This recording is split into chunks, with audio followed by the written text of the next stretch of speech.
Student, once again I welcome you in this channel. It is mathematics class 10 once again. So student, it is new chapter triangles त्रिभुज chapter 6. इसके पहले जो भी chapter upload किए जा चुके हैं उसको जा कर के मेरे चैनल पर अच्छे से देखें। वहाँ पर रियल नंबर्स, वास्तविक संख्याएं और दो चर राशियों के रैखिक समीकरण तथा द्विघात समीकरण के प्रत्येक चैप्टर अच्छे तरह से वहाँ पर अपलोड किए जा चुके हैं। मेरे चैनल पर जाइए, प्लेलिस्ट सर्च करिए, वहाँ पर मैथमेटिक प्लेलिस्ट, और हर एक चैप्टरों का स्टडी करिए, बोर्ड परीक्षा की तैयारी करें। इट इज़ द ट्रायंगल्स त्रिभुज। सो स्टूडेंट, पिछले क्लासों में आप पढ़ चुके हैं त्रिभुज के बारे में। तीन भुजाओं से बनी हुई आकृतियाँ त्रिभुज कहलाती है, जिसमें तीन भुजाएं होती हैं, तीन शीर्ष होते हैं और तीन कोण होते हैं। वहाँ पर आप लोग प्रीवियस 9th क्लास में आप लोग पढ़े हैं त्रिभुजों की सर्वांग समता। दो त्रिभुज किस प्रकार से सर्वांग सम होते हैं उनके बारे में आप स्टडी किए हैं। सर्वांग सम का मतलब कि ऐसे दो आकृतियाँ जिनके आकार, अमाप, कोण सब बराबर हों उन्हें सर्वांग सम त्रिभुज कहते हैं। सर्वधन अंग धन सम, अर्थात ऐसे दो आकृतियाँ या त्रिभुज या चतुर्भुज जो भी हो जिनके कोण, भुजाएं समान हों उनको बोलते हैं सर्वांग सम त्रिभुज। यहाँ पर हम लोग क्लास 10th में समरूप त्रिभुज के बारे में स्टडी करेंगे। समरूप आकृतियाँ। देखें स्टूडेंट, समरूप का मतलब होता है एक जैसे रूप, अर्थात एक जैसी आकृति। तो ऐसी आकृतियाँ जो कि एक जैसी हों या एक समान हों उन्हें हम लोग समरूप आकृतियाँ कहते हैं। हालांकि दो आकृतियाँ या दो से ज़्यादा आकृतियाँ एक जैसी होती हैं, एक कोई ज़रूरी नहीं कि उन दोनों बराबर हो भी सकती हैं और बराबर नहीं भी हो सकती है। उनके अमाप यानी जो साइज है वो बराबर हो भी सकता है, नहीं भी हो सकता है, बट दोनों एक जैसी आकृतियां जो होती हैं वो समरूप कहलाती हैं। जैसे हम लोग देखते हैं कि त्रिभुज त्रिभुज, आयत आयत, वर्ग वर्ग, वृत्त वृत्त एक जैसे दिखाई देते हैं, तो उनको हम लोग समरूप आकृतियां कहते हैं। Look seat. तो यहाँ पर आप देख पा रहे हैं कि आकृतियाँ इनकी एक जैसी हैं। ए भी त्रिभुज है, ए भी त्रिभुज, त्रिभुज A B C D E F जिस प्रकार से ये है उसी प्रकार से ये भी एक जैसी आकृति है। ये समरूपता का द्योतक है। ये दोनों आकृतियाँ समरूप हैं, एक जैसे रूप वाली हैं। और उसी प्रकार से देख पा रहे हैं वृत्त।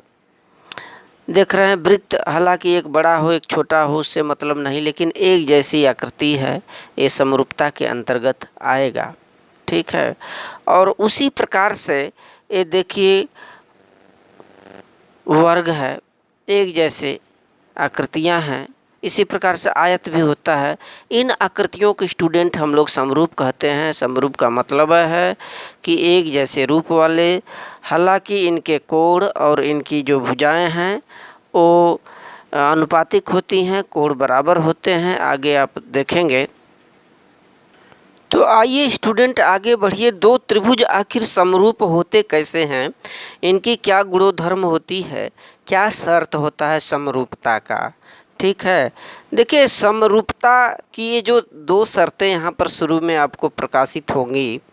पहला, एक तो इनके कोण बराबर होने चाहिए, संगत कोण बराबर होना चाहिए। जैसे दो त्रिभुज है तो त्रिभुजों के क्या होना चाहिए कि कोण बराबर हो, संगत कोई न कोई कोण अवश्य ही बराबर हो।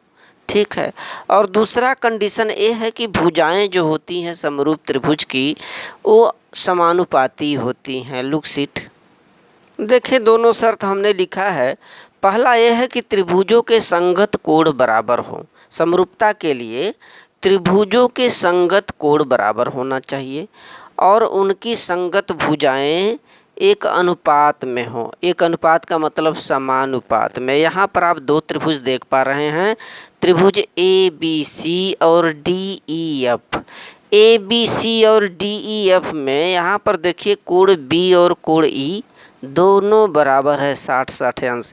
तो ये जरूरी है कि संगत कोण बराबर हो। बी का संगत ई, ए का डी और सी का एफ।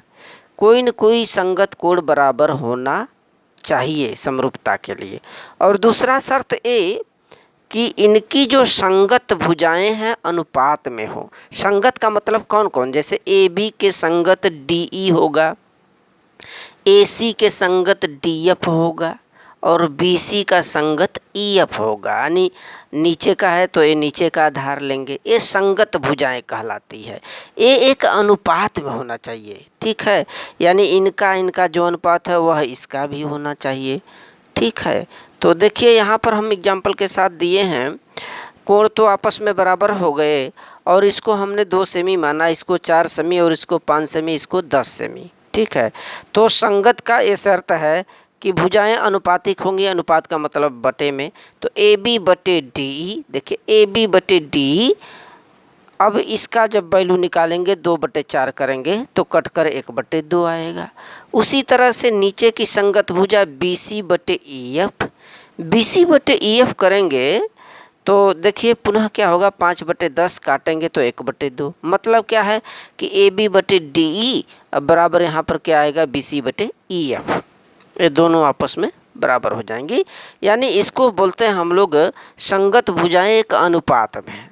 इसका इस भुजा का इस भुजा से जो अनुपात है, यानी ए बी का डी से वही अनुपात बी सी का सी एफ से है, ठीक है। तो 2 शर्तें आपको याद रखनी है। पहला, कोण जो होते हैं समान कोणिक होते हैं, इनके 2 कोण बराबर होते हैं। और दूसरा ये कि संगत भुजाएं अनुपात में होती हैं, ठीक है। तो दोनों कंडीशन फॉलो करें। आइए चैप्टर में आगे प्रोग्रेस करें। सो स्टूडेंट, इट इज प्रश्नावली 6.1 आपका है। यहाँ पर कुछ ऑब्जेक्टिव टाइप के क्वेश्चन दिए गए हैं। कोष्टक में दिए गए शब्दों में से सही शब्द का प्रयोग करके रिक्त स्थानों की पूर्ति करें। पहला देखिए, सभी वृत्त होते हैं। अब वृत्त कैसे होते हैं, सर्वांगसम होते हैं कि समरूप। इसमें स्टूडेंट समरूप होगा, चाहे जो भी वृत्त खींचिए ऐसा लगेगा हाँ एक जैसी है, एक जैसी, भले से उनकी त्रिज्याएं अलग अलग हो, से मतलब नहीं, लेकिन ये समरूप में आती हैं। सेकंड देखें, पहले का सेकंड, सभी वर्ग डॉट डॉट होते हैं, क्या होते हैं, वर्ग समरूप होते हैं कि सर्वांगसम, सर्वांगसम तो होते नहीं। सभी जो वर्ग होते हैं समरूप होते हैं, करेक्ट, समरूप होंगे क्योंकि वर्ग की भुजाएं भी बराबर होती हैं, देखा गया। और इनके कोण तो 90 डिग्री होते हैं, समरूप में आएंगे। और नेक्स्ट है, थर्ड है, सभी डॉट डॉट डॉट त्रिभुज समरूप होते हैं। तो त्रिभुज समद्विबाहु त्रिभुज समरूप होंगे अथवा समबाहु त्रिभुज समरूप होंगे, क्योंकि समबाहु की त्रिभुज एक जैसी आकृतियाँ होती हैं और इनकी भुजाएं भी बराबर होती हैं। चौथा देखें, भुजाओं की समान संख्या वाले 2 बहुभुज समरूप होते हैं, उनके संगत कोण होने चाहिए। सेकंड, उनकी संगत भुजाएं होनी चाहिए। देखें, बोल रहा है कि 2 बहुभुज भुजाओं की समान संख्या वाले 2 बहुभुज समरूप होते हैं, तब उनके संगत कोण क्या होते हैं, संगत कोण बराबर होते हैं स्टूडेंट। और संगत भुजाएं अभी पढ़े हैं समानुपाती होती हैं, ये समरूपता की कंडीशन है। क्वेश्चन नंबर 2, निम्नलिखित युग्मों के 2 भिन्न उदाहरण दीजिए। समरूप आकृतियाँ और ऐसी आकृतियाँ जो समरूप नहीं है। तो समरूप आकृतियाँ कोई भी त्रिभुज बनाइए या वर्ग बनाइए जो एक जैसे हों, वो समरूप आकृतियाँ में आएंगी। और ऐसी आकृतियाँ जो समरूप नहीं है, इसका मतलब कि आप एक वर्ग ले लीजिए और एक समचतुर्भुज ले लीजिए, तो ये समरूप आकृतियाँ नहीं आएंगी, क्योंकि वर्ग का तो कोण 90 होता है और समचतुर्भुज का 90 अंश नहीं भी हो सकता है, ठीक है। और बताइए कि निम्नलिखित चतुर्भुज समरूप है या नहीं। यहाँ पर देख पा रहे हैं सेम टू सेम, ये देखिए वर्ग है, सभी भुजाएं बराबर हैं, कोण भी बराबर हैं, देख पा रहे हैं। और ये देखिए समांतर चतुर्भुज है, कोण बराबर है नहीं। हालांकि भुजा तो बराबर है, भुजाएं अनुपातिक हो सकती हैं इन दोनों का, लेकिन कोण बराबर है नहीं, इसलिए ये समरूप में नहीं आएगा, ठीक है स्टूडेंट। तो ये चैप्टर है आप लोगों का, नोट कर लें इसे। So thank you.